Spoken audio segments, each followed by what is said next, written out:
Today I want to do my first episode on being a parent of an ADHD child. Having an ADHD child is a lot of things. It's an adventure, it's a challenge, it's a joy. It's really hard when your child is struggling and you want to help them so badly and you don't know how. So today I'm going to talk about some of those challenges and what can help parents and what helped me as a parent so much. First, I want to quote from the book that I always quote from, Taking Charge of ADHD by Russell Barkley. It talks about parenting stress. It says, mothers of children with ADHD tell us that they have lower levels of parenting self-esteem and experience markedly more depression, self-blame, and social isolation than mothers of children without ADHD. And I'm sure this is true for not just mothers of ADHD kids, but many other developmental or other disorders. So there's a lot of self-doubt and self-blame that parents of ADHD kids can experience because we're so worried that we're not parenting them correctly or we're disciplining them wrong. In the parent role, I have experienced ADHD and the autism spectrum. I'll probably talk about autism in the future, but before I knew about these diagnoses,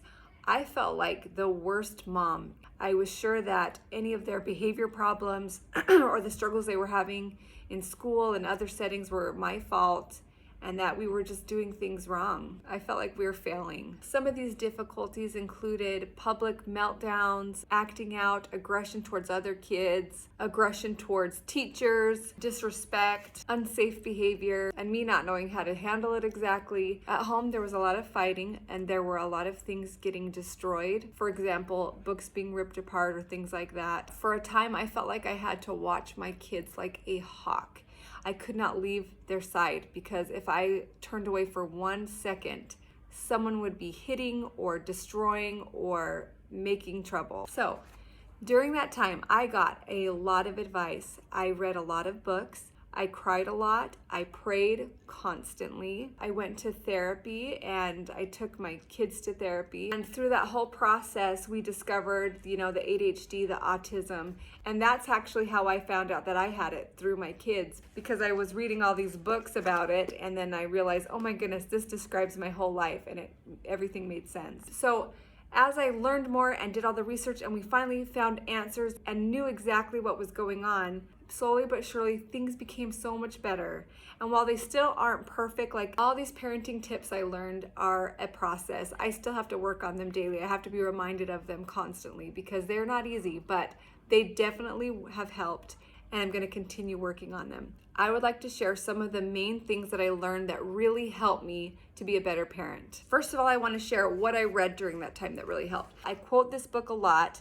It's Taking Charge of ADHD by Russell A. Barkley.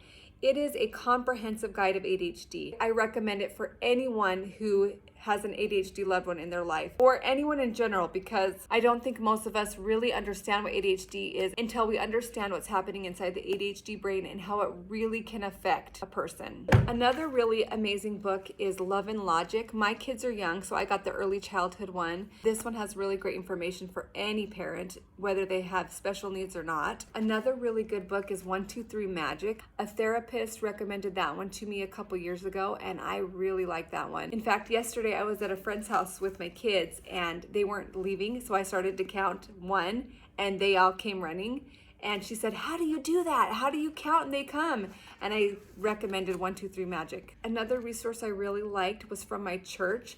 It's called The Family, A Parent's Guide. If you Google The Family, A Parent's Guide, Church of Jesus Christ, it will come up. So that one's based on Christian values, and for me, I'm a very religious person, obviously, and so I really enjoyed having a parenting guide that also involved traditional Christian values, if that appeals to you also. So there was also therapy I went to, and a lot of articles from attitudemag.com. I talked about that before. It's additudemag.com, and chad.org is another ADHD website that has good information. So I just want to kind of summarize the main things I took away from all of those different resources that were the most helpful to me. So the number one most helpful thing that I had to learn was to remain calm at all times. There's a quote from chad.org in an article that's entitled ADHD and Family Stress. It says that researchers have found that greater overreactive responding to children's ADHD symptoms,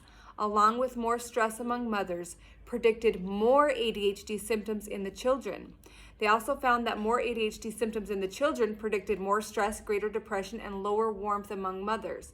So mothers who are overreacting to their ADHD child are going to cause more ADHD symptoms, which will then cause more stress in the mother. So it can be a really vicious cycle, and it's up to us as the parent to stop that cycle and react with calmness rather than overreacting. This for me is the most difficult thing because I kind of have an explosive personality, and it's really easy for me. I think, having ADHD, it makes it easier to be more impulsive and react with emotion rather than to react calmly. For any of us, it's difficult. We have to be the example of what being in control of our emotions looks like. If we are throwing our own tantrums in response to our kids' behavior, we're not being a very good example to them. The goal is just avoiding being out of control of our emotions. If we are losing control, yelling, screaming, we need a timeout. We need to take a deep breath and just try to start over more calmly. When we are reacting with anger or reacting very dramatically to our kids' misbehavior, we are giving them power. It's a lot like a bully mentality. A bully wants to get a reaction out of somebody. It makes them feel more powerful. It's the same with our kids. If we're giving our kids power and we're reacting to their misbehavior, they're going to feed off of that. Which brings me to my next point, and this is something that I have come to know is absolutely true. If we're not careful, we can become victims of our children. We do this when we start to complain, whether inside our mind or to our spouses or to friends, about their misbehavior. And we start to feel really bad about ourselves that we have to deal with our kids, that they're doing all these things to us, and it's making our lives so hard. If we're in this mindset, then we are spiraling out of control and we are failing our kids. We have to remember that we're the adult, that it is our responsibility to teach our kids, that we need to be the bigger person, that we are not a victim of our kids. We need to take control of the situation and not complain about it. So being calm cannot happen unless we have consequences attached to that. So we need to have consequences that work so we can say very calmly, okay, if you don't stop this, this is what's going to happen. And then if it doesn't stop, you calmly, quietly make it happen without fuss, without drama, without yelling, without a lot of talking. You just do it. So really quick, I mentioned 1, 2, 3 magic. The whole thing with 1, 2, 3 magic is if your child is misbehaving and you want them to stop or you need them to come, you calmly but firmly just say, that's a 1. And then you wait a little bit to give them time to react. You wait about 5 seconds, I think it is, and then you say, that's a 2. And then you wait again, and if they still haven't stopped or if they still haven't come, if you're at home, then you say, that's a 3, take your time out. And they can go do a timeout. Or if you're out, you can say, that's a 3, when we get home, this will be the consequence. And I'm telling you, this works for me almost every time, because every time I get to 3, I always follow through with a consequence. If I don't follow through, then they know that I'm just talking and they will not listen to me. We have to be willing to follow through with our consequences or our words mean nothing. So that brings me to my next part. One of the most important parts of parenting for me has been learning consistent consequences with very little speaking. So as a parent, we just cannot sit back and talk. We can't say, hey, stop that. Hey, don't do that. We have to actually get up and be ready to implement the consequence. We have to act. So here's some consequences that have worked for us. Timeouts, nose to the wall, giving chores, taking away privileges. We try to make the consequences natural as much as possible. For example, if a child is being unsafe with another sibling, we say things like, hey, you're not being safe, so you need to go into your room until you can be safe. For me, timers are vitally important. For example, with timeouts, a lot of people might not like that because they'll say, well, my child will just come right out. They don't stay in their room. Well, what I do is I set a timer and I say, if you come out of your room, I'm going to start the timer over. And you do that a few times where they come out and you start the timer over and you send them back. And if they keep coming out, I'll keep starting it over and over and over. And after 5 times, they learn that I'm serious and they will stay in their rooms. But you have to be on top of it. You can't go sit back and hope that they won't come out. You have to be right there ready to start the timer over. Another really important thing to remember is that whenever possible, if we can use positive incentives rather than negative consequences, that's always the first choice. That's always better. And there's a lot of creativity that we can use in that. For example, if we're trying to get our kids to clean something up, we can be really positive and make it fun and make it a game. Instead of automatically reverting to angry parent, like, hey, you need to clean this up and, oh, you guys aren't doing it. We can approach it in a very positive way, like, okay, I'm setting the timer for 5 minutes and let's see if we can beat the timer. Oh, look at you, you're doing so good. So-and-so is helping, look how well they're helping. And that for us works really well. Speaking of timers, I really like having this timer because it's visual and they can see how much time is left. And plus it ticks so they can hear that, and that kind of helps remind them, oh, I should be doing something. And then as we're trying to teach our kids, it's really important to remember, they are kids, they are learning. We can't expect perfection. We can't expect them to behave like an adult would. It's our job to teach them, not just say, don't do that. We're supposed to talk to them about what's expected behavior and why. A big lesson I've learned is that, especially with ADHD kids, there's gonna be a lot of behavior going on. And some of it is not necessarily bad. It may be irritating, it may be loud, it may be whatever, but if it's not bad, if it's not hurting anyone, there's a lot of things that we as parents need to learn to kind of let go. Otherwise, we're going to be correcting our kids so much that there's just way too much negativity going on. You've probably heard that to maintain a positive relationship, there needs to be 5 positive interactions to every 1 negative. And with ADHD kids, they are so hyperactive. They are doing so many different things. They're getting into things constantly. They can kind of make trouble a lot. So if we're not careful as parents, we can be constantly nagging on them and constantly correcting them. And that creates so much negativity that it can really hurt their self-esteem and really kind of destroy our relationship with them. We need to learn what to let go, and instead of correcting, distracting, seeing what they're doing in a positive light. For example, if they are getting into something, instead of saying, oh, can you stop getting into that? We could say, you are so curious and you just love to learn, don't you? Let's come do this project together where we can learn and be curious together. It's all about doing things in a positive way rather than in anger and in a very negative way. Like for me, when I was a kid, I was always getting into things and I was getting so much negativity constantly. And I really think that it still affects me today, just having that self-doubt and that inner voice of, oh, you're doing that wrong, or, oh, are you sure you want to do that? And I question myself a lot, and it's hurt my self-confidence. So I'm really trying with my own kids to make sure I'm making a lot of it positive. Another really important principle is praising our kids a lot. We need to point out the good things they're doing. We need to give them a lot of affection and love. We can use a point system where we have a chart. Whenever we see them doing positive things, we can add a sticker to the chart. We can use that for chores and good behavior at school as well. Charts work really well. So here's another principle that really helped me as a parent.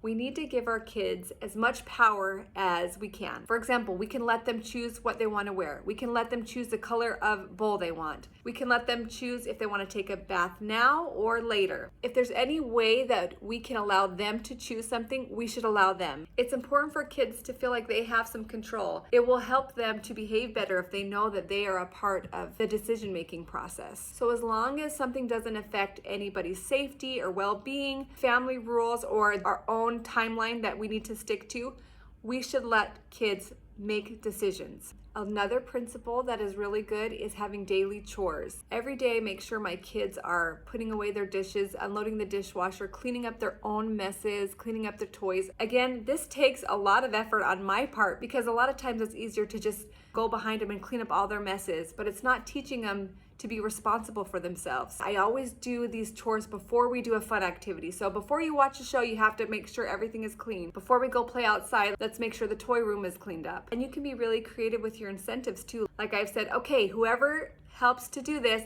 we're gonna have a tickle party afterwards, or mommy's gonna throw you on the bed with a big pile of pillows. Like I said before, we always wanna use positive incentives before negative consequences. Like we don't wanna say, you need to clean up these toys or else you're gonna get 5 more chores. We're trying to build a positive relationship with our kids. We're trying to build positive interactions.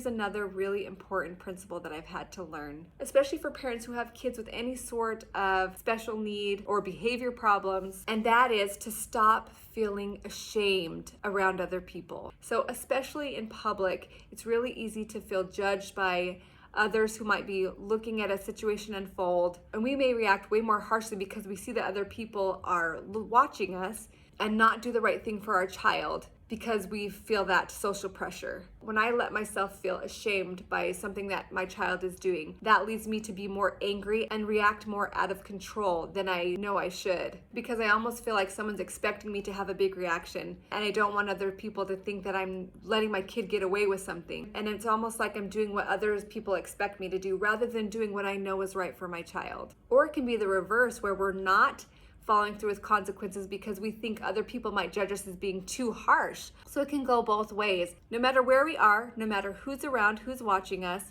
we need to make sure we're staying calm, following through with consequences, and doing what's right for our child, and not being embarrassed or ashamed of our kids' behaviors. And this is especially hard with kids who have like autism or ADHD or other things that you can't see, because these kids look normal. They are normal. They just have unique challenges that are invisible.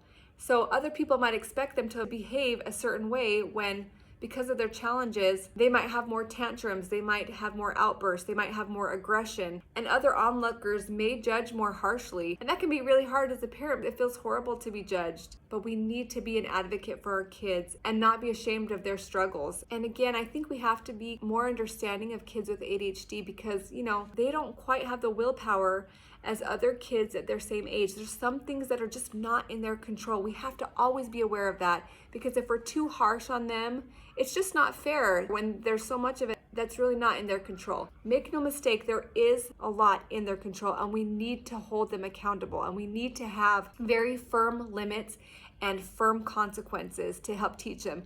At the same time, we have to balance being understanding and compassionate and always having an attitude of teaching rather than anger and shame and lecturing. We parents, whether we have kids with special needs or not, we need help. We need support from friends, communities, neighbors, churches. It's important to reach out and ask for the help that we need. Part of that help for me was accepting medication for my anxiety. I talked in a previous episode how during this time that I found out I had ADHD, I also found out I had anxiety, generalized anxiety. And man, medication really helped me to be a calmer parent and to keep my cool rather than feeling so panicky and overwhelmed a lot of the time. So if you're a parent with a difficult child and you're going through a really hard time and you are wondering, will this ever get better? I want you to know that there is hope, that it can get better and it can get easier. There are things that we as parents can do that can really, really help. And as our kids get older and mature, that can also help. And once again, I just prayed my way through parenting and God answered my prayers. I feel like He led me to a lot of these resources that really helped me. And when it was hard, I held on to hope that it's gotta get better. It can get better. It has to get better. That faith kind of got me through. So I want you to cling on to faith that it can get better for your situation. I hope that you will take the time to read some of those books if it might be helpful for you. And I hope that this has been helpful. Thank you so much for listening, and I hope to see you next time.